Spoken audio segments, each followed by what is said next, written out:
5 жилийн хугацаанд Монгол бизнес хийгээд 400 гаруй сая төгрөгийн өрөнд ороод өрийн дарамтанд орчихсон. Тэгээ гадаадд очиж ажил хийгээд энэ зүйлээ ахаад 5 жилээ зориулж саяхан төлж дуслаа. Одоо би ахаад бүх зүйлийг шинээр эхлэх гэж байна. Та надад туслаач гэх ингээ хандсан. Ийм тохиолдлууд маш их байгаа.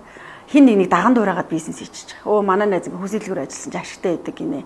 За баг карк ажилласан ч ашигтай байдаг гинэ ч юм уу. Тэр зам Монголд бизнес эрхлэгчдийн баг 80% нь эхний 1 жил 2 жил дотроо дампуурдгаа гэдэг ингээ бүр судалгаа гарсан. Бизнес хийж байгаа хүн яаж би удаан хугацаанд доктортойгоор бизнесээ үргэлжлүүлэх гэдгийг маш сайн боддог. Тэгэхээр нэг удаагийн бүүмээс одоо юм ашиг орлого гэхээсээ илүү доктортой өсөлтийг хийх. Доктортойгоор бидний бизнес удаан хугацаанд явахын тулд яах аргагүй санхүүгийн сахилга бат төлөвлөгөө чухал агаад. Төлөвлөгөөтэй байх юм бол таны бизнес ашиггүй ажиллах одоо юм үндэслэл байхгүй үст. Тэгвэл бид нар бизнес хийхээр угаасаа ингээд эхний удаадаа амжилтгүй байдгийн гэсэн алдагдал хүлээдгийн гэсэн гээд өөрийгөө зөвтгөөд санхүү бол ингээд асах руугаа яваад идэг гэсэн. Тэгээ энэ зүйлийг одоо мэдээж нөгөө сүүлийн үед хүмүүс бас их ойлгодог болсон. Би ингээд ганцаараа яваад бизнес маань амжилтгүй байгаад байна. Тэгэхээр яах аргагүй ментор хэрэгтэй байна. Би ингээд 5 жил явчлаа, 8 жил явчлаа, бахбайтагтай байгаад байна. Тэгэхээр би бизнесээ дараагийн түвшинд гаргахын тулд одоо л би нэг ингэ систем болгож авахгүй бол болохгүй нэгэд хандаад илүү яг энэ дараагийн шатнд гарах суурийг тавьж өгдөг. Бизнес төлөвлөгөөхөр хүмүүс их айж хүлээж авдаг, мөнгө санхүүхээр зүхтаадаг. Өө би тоонд дургүй байсан. Юу мөнгө вэ гэдэг. Эсвэл төлөвлөгөө бичгээр за наадахыг чинь би барахгүй дээ. Тэр эдийн засагч хүмүүс л хийдэг. Гэтэл яг та зүгээр л толгоон дотор байгаа зүйлээ л цаасан дээр буулгаад би ийм зүйл хүсээд байна. Тэдэнд өөрийн орлого ашигтай ажиллах юм байна. Ингэж бизнесээ инегээд байгаа зүйлийг л бизнес төлөвлөгөө. Зарим хүмүүс баг бизнесээ та юу хийдэг вэ гэхээр ингээ баг хэлж чадахгүй. Үгүй нэг жижигхэн юм хийдэг юм оо гэд ингээ жишээтэй.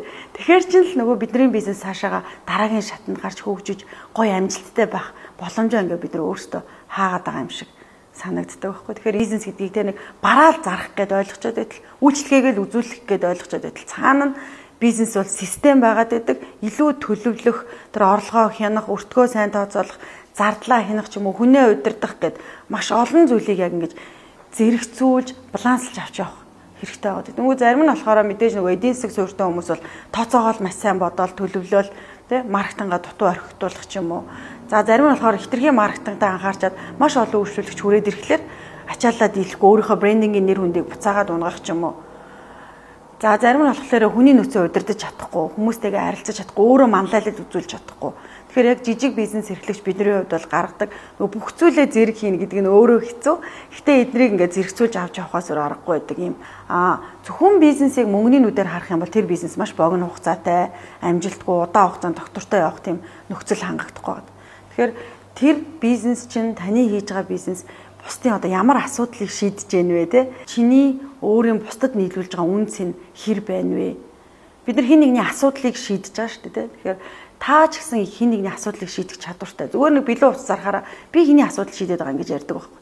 Гэтэл тэр чинь тэр хүн гой сайхан харагдчихээн, тэр хүн дулаахан явж гэн те.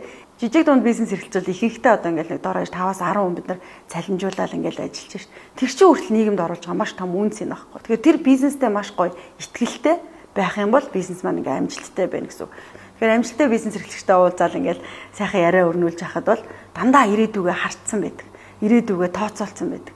За шин зүйлтэй хөл нийлээд алхацсан байдаг.